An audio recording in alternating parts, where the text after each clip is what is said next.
Now, next topic is why have there been so many amendments? So, on 26 January 24, the Constitution of India completed 74 years of its existence. तो हम इस साल 26 जनवरी 2024 को जो संविधान जो है वो 74 साल अपने अस्तित्व का पूरा कर लिया. So in these years it has been amended 106 times. तो इतने दिनों में अभी तक हमारे संविधान में 106 अमेंडमेंट हो गए हैं. So, given the relatively difficult method of amending the constitution, the numbers of amendment appears to be quite high. Let us try to find out how it is that so many amendments took place and what it means. है ना. तो जबकि ये प्रक्रिया काफ़ी difficult है but 106 amendment हो चुके हैं, तो ये नंबर तो काफ़ी सिग्निफिकेंटली ऊपर है. देखते हैं कि ये क्या क्यों ऐसा हुआ है. So let us first look at the brief history of the amendments. Look carefully at the graphs below. So some information is presented in two different ways. The first graph depicts the number of constitutional amendments made every 10 years. The bar indicates the number of amendment in that period.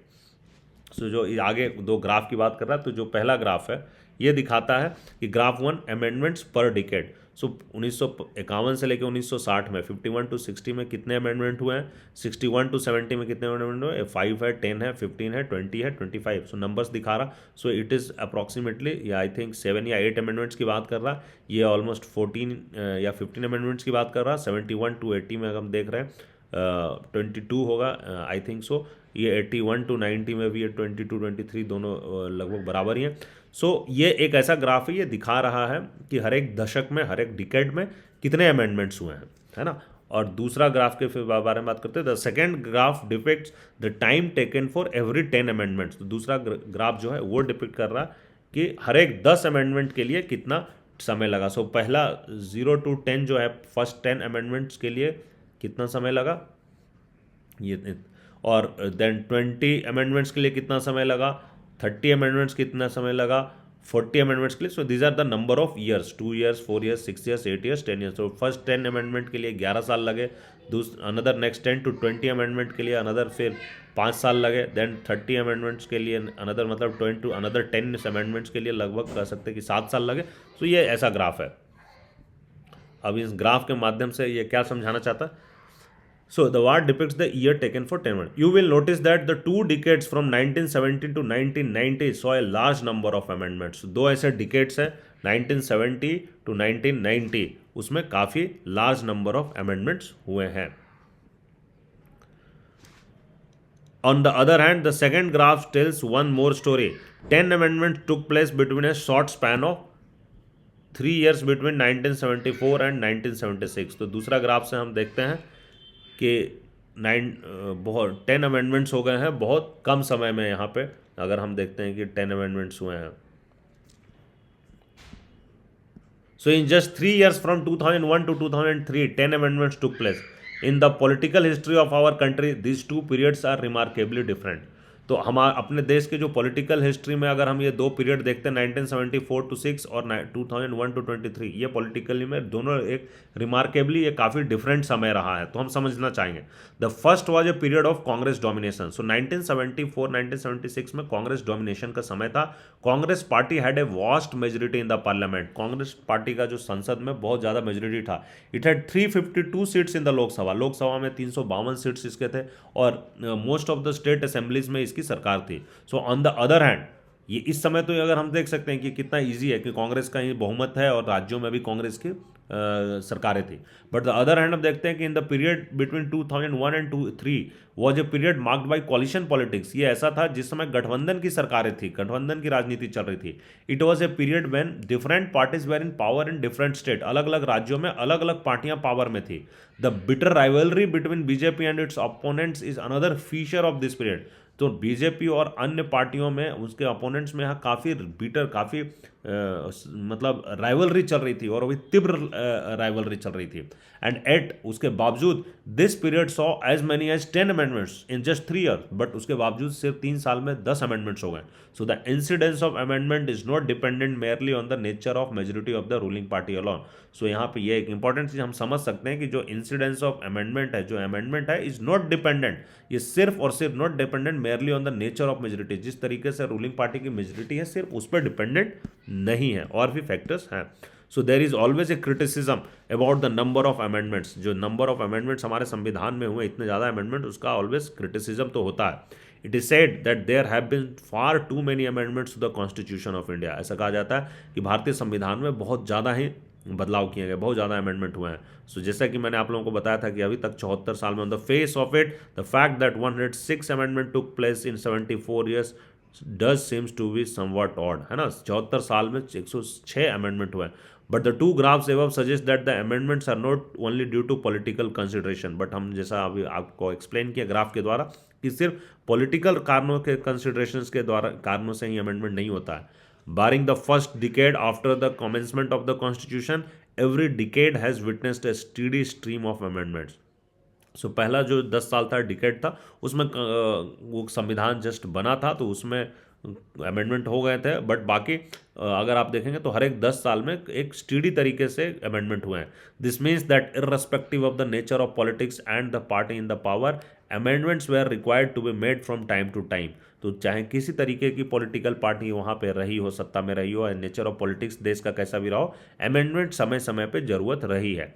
Was this because of inadequacies of the original constitution और is the constitution too flexible? ये again दो सवाल खड़ा कर देते हैं कि क्या संविधान जो हमारा ओरिजिनल बना था वो इनएडिक्वेट था, और क्या ये जो संविधान है वो बहुत ज़्यादा ही फ्लेक्सिबल है, लचीला है। नेक्स्ट टॉपिक में आते हैं, contents of amendments made so far. So the amendments made so far may be classified in 3 groups. जो अभी तक अमेंडमेंट हुए उनको 3 ग्रुप में बांटा जा सकता है। In the first group there are amendments which are of technical और एडमिनिस्ट्रेटिव नेचर। कुछ ऐसे अमेंडमेंट हैं जो सिर्फ टेक्निकल और एडमिनिस्ट्रेटिव नेचर के हैं, है ना, and where only clarification, explanation and minor modification. ये सिर्फ कुछ क्लैरिफिकेशन दिए गए, एक्सप्लेनेशन दिए गए, या कुछ माइनर छोटे मोटे बदलाव थे। ऑफ द ओरिजिनल प्रोविजन ही बेसिकली था, बट उसमें छोटे मोटे बदलाव थे। There are amendments only in the legal sense. तो ये ऐसे अमेंडमेंट है ये जो एक सिर्फ कानूनी सेंस में एक अमेंडमेंट है, but the matter of fact they made no substantial difference to the provision. But ये जो हमारे प्रोविजन है उसमें कोई भारी भरकम कोई बदलाव नहीं करते हैं, ये एक उनके लीगल प्रोविजंस को क्लैरिटी प्रोवाइड कर देता है।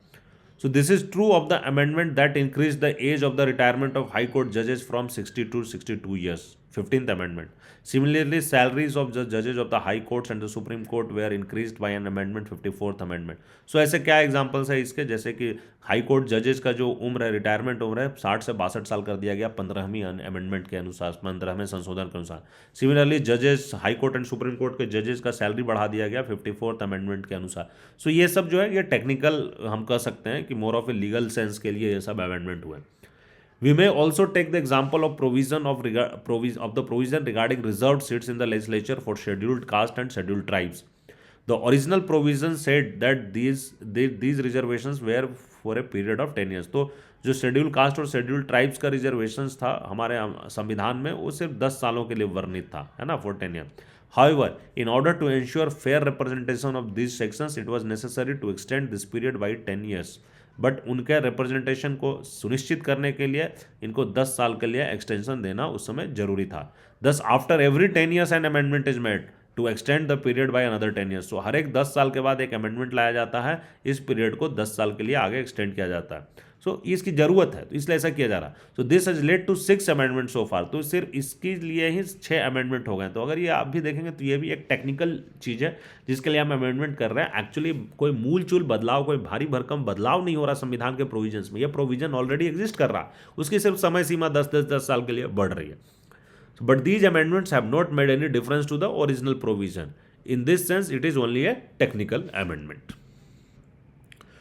Do you remember the discussion in the chapter 4 about the role of the president? In the original constitution, it was assumed that in our parliamentary government, the president would normally abide by the advice of the council of ministers.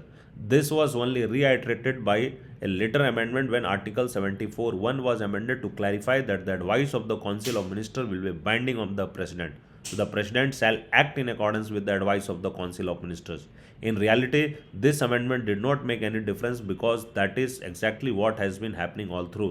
The amendment was only by way of explanation. तो यहाँ पे भी एक बताया जा रहा है कि जो हमारा ओरिजिनल संविधान था उसमें था ना, वो पार्लियामेंट्री गवर्नमेंट है ऑफ कोर्स। तो उसमें था कि the president would normally abide by the advice of the council of the ministers. तो प्रेसिडेंट जो है वो काउंसिल ऑफ मिनिस्टर के द्वारा ही उनके जो एडवाइस है उस पर ही काम करेंगे, बिकॉज हमारा एक पार्लियामेंट्री गवर्नमेंट है। बट इसको रीआइट्रेट किया गया, इसको क्लियर किया गया, एक अमेंडमेंट लाया गया आर्टिकल 74(1) में, और उसके बाद उसमें रीआइट्रेट किया गया कि that president shell act in accordance with advice of the council of ministers. So now ये थोड़ा सा बाइंडिंग बना दिया गया राष्ट्रपति के ऊपर, ये थोड़ा सा बाइंडिंग कर दिया गया। सो बेसिकली कि अब प्रेसिडेंट बाध्य है काउंसिल ऑफ मिनिस्टर के एडवाइस में ही काम करने के लिए। सो ये भी एक तरीके से देखा जाए तो जो मूलभूत जो कोई बदलाव नहीं आया है, जो प्रोविजंस थे, जो ओरिजिनल प्रोविजंस थे, जो मूल प्रावधान थे, उसको एक एक्सप्लेनेशन दिया गया है through an amendment. Differing interpretation है ना। So a number of amendments are a product of different interpretation. So बहुत सारे अमेंडमेंट हैं वो जो उनका व्याख्याओं का जो विभिन्न दृष्टिकोण है उसके कारण भी होते हैं। So, no, product of different interpretation of the constitution given by judiciary and the government of the day. So when these clashed, the parliament had to insert an amendment underlining one particular interpretation as authentic one. So कभी कभी ऐसा हुआ कि जो judiciary है और जो government है उन दोनों ने डिफरेंट तरीके से इंटरप्रेट किया कॉन्स्टिट्यूशन को। तो जब इनका क्लैश हो गया एक दूसरे के ऊपर, तो दोनों इंटरप्रिटेशन आपस में क्लैश कर रहे हैं, तो पार्लियामेंट को एक अमेंडमेंट लाना पड़ा, insert, underlining the one particular interpretation that has the authentic one. तो जो ऑथेंटिक है, जो सही माना गया, उस इंटरप्रिटेशन के लिए एक पार्लियामेंट को अमेंडमेंट लाना पड़ा। It is part of the democratic politics that various institutions would interpret the constitution and particularly the scope of their own powers in different manner. तो ये एक डेमोक्रेटिक पॉलिटिक्स का एक पार्ट है कि बहुत सारे इंस्टीट्यूशन जो है वो संविधान को अपने अपने तरीके से इंटरप्रेट करेंगे। Many times the parliament did not agree with the judicial interpretation and therefore sought to amend the constitution to overcome the ruling of the judiciary. In the period between 1970 and 75, this situation arose frequently. तो बहुत बार जैसा क्या होता है कि जो parliament है वो अग्री नहीं करता, जुडिशियरी जिस तरीके से उस चीज़ को व्याख्या करती है, इंटरप्रेट करती है कॉन्स्टिट्यूशन को, पार्लियामेंट उससे अग्री नहीं करता है, तो पार्लियामेंट उसको फिर एक अमेंडमेंट ला के उस रूलिंग को ओवरकम कर देता है ना। और 1970 से 75 के बीच में ऐसे काफ़ी बार हुआ।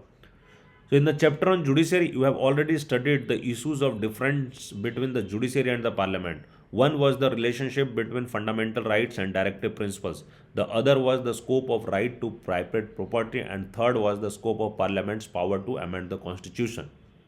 तो ये हम जुडिशरी और पार्लियामेंट का में हमने पहले भी पढ़ रखा है कि जुडिशरी और पार्लियामेंट में काफ़ी डिफरेंस ऑफ ओपिनियन था किन चीज़ों को, fundamental rights and directive principles के ऊपर दोनों में, जो राइट टू प्राइवेट प्रॉपर्टी का जो स्कोप था उसके ऊपर, एंड थर्ड पार्लियामेंट का जो संविधान बदलने का, अमेंड करने का पावर है, कॉन्स्टिट्यूशन है। तो आप इन सब चीज़ों को डिटेल में अगर आप देखना चाहते हैं तो जो मैंने पुराने चैप्टर्स में इन चीज़ों को पढ़ाया है डिटेल में, आप उनको रेफर कर सकते हैं। अभी समय की महत्ता को समझते हुए कि मैं फिर से उस चीज़ को यहाँ पर डिटेल में एक्सप्लेन नहीं करना चाहूँगा।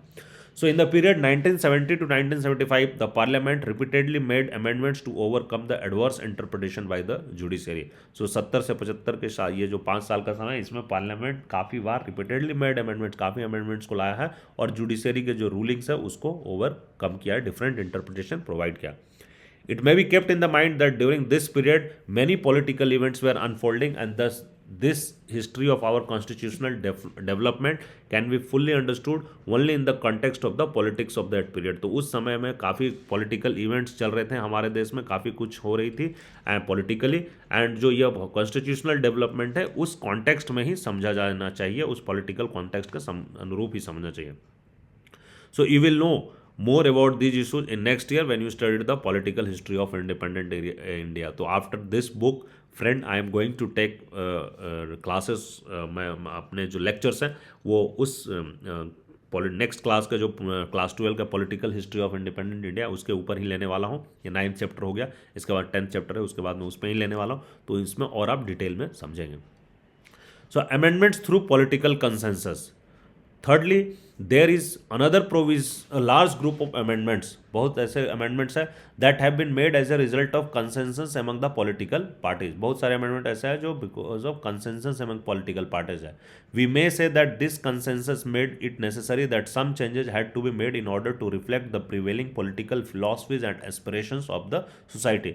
तो कुछ ऐसी चीज़ें हैं जो समाज में उस समय प्रिवेलिंग पॉलिटिकल फिलॉसफी है या जो एस्पिरेशन है उसके हिसाब से सारी पॉलिटिकल पार्टीज में मोस्टली कंसेंसस बना के कुछ अमेंडमेंट्स लाए गए।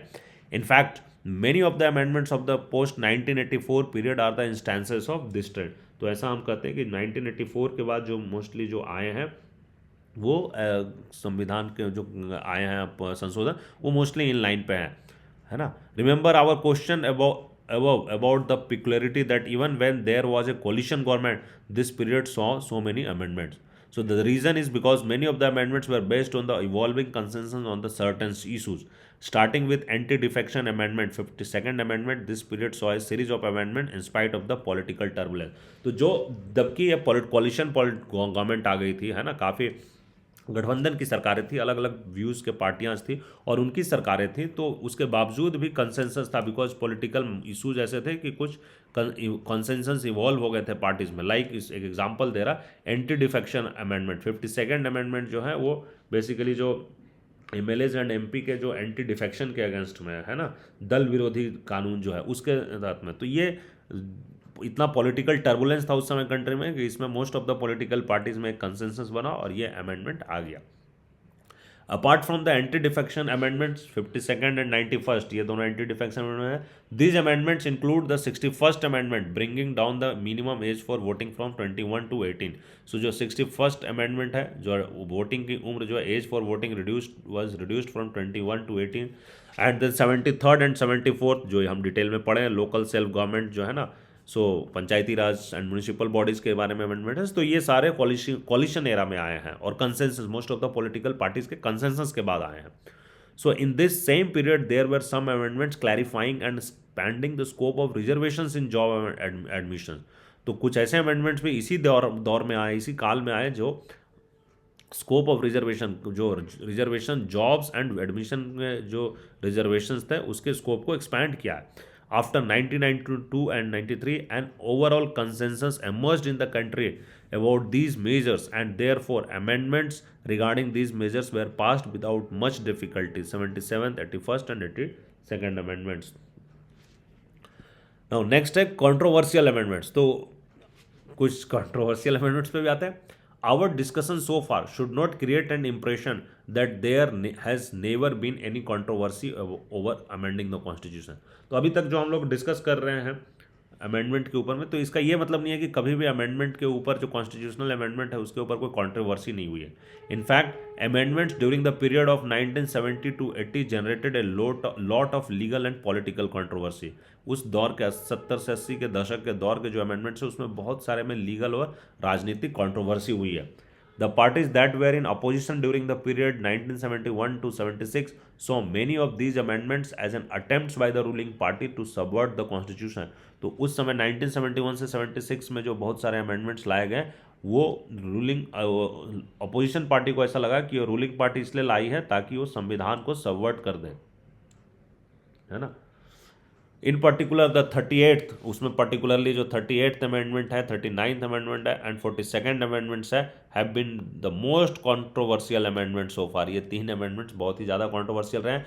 These 3 amendments were made in the background of internal emergency declared in the country from June 1975।